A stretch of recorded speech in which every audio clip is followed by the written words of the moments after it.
Hello guys, welcome back to our channel Winsworld TV. So nagbigay nga dito ng boxing update ang kapatid at head trainer ni former 3 World Division Champion Cuadro Alas Jonriel Casimero na si Jason Casimero. Tungkol sa laban nito na gaganapin ngayon September taon kasalukuyan. Ayon sa video post sa Facebook ni Jason Casimero ay ibinahagi niya dito na magaganap ang laban ni former 3 World Division Champion Cuadro Alas Jonriel Casimero nitong buwan ng September taon kasalukuyan. Sa lahat po ng nag-aabang, December po yung laban, kailangan talaga sabihin ko abang-abang lang. December pa po September po yung laban.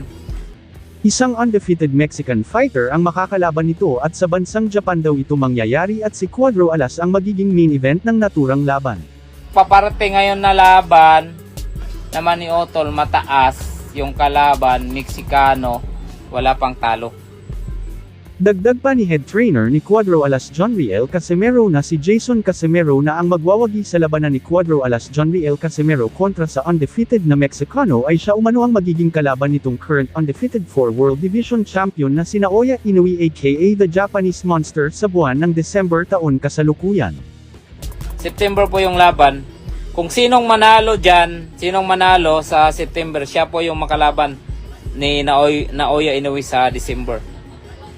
Dagdag pa ni Jason Casimero na isang mataas at malakas itong Meksikano dahil wala pa itong talo.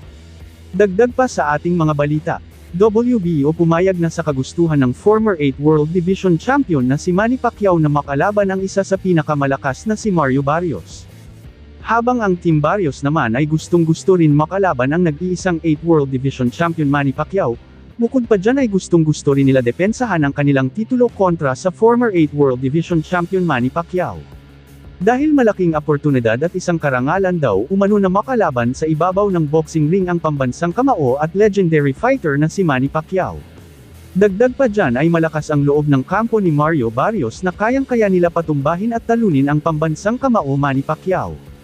Sa kabilang banda naman ay naniniwala si MP Promotion President na si Gib Bonds na kayang-kaya muli maging world champion ni Manny Pacman Pacquiao. Ayon kay Gib Bonds ay isa pa ring malakas na boksingero si Manny Pacquiao. Bukod pa dyan ay kahit daw may edad na ito ay hindi parent daw na wala ang kanyang lakas at bilis sa ibabaw ng boxing ring.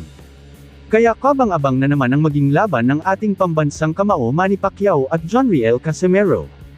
Ano sa tingin nyo guys, makakaya pa kaya ni Manny Pacquiao makipagsabayan sa mas bata sa kanya? At mapagtagumpayan kaya ni Cuadro Alas Jonriel Casimero ang kanyang laban ngayon buwan ng September? Will abang-abang na lang tayo guys sa magiging update sa mga labang ito. Thank you so much. Salamat sa inyong panunood. This is Winsworld TV, saying peace, love and good vibes lang tayo lagi. Okay, alright.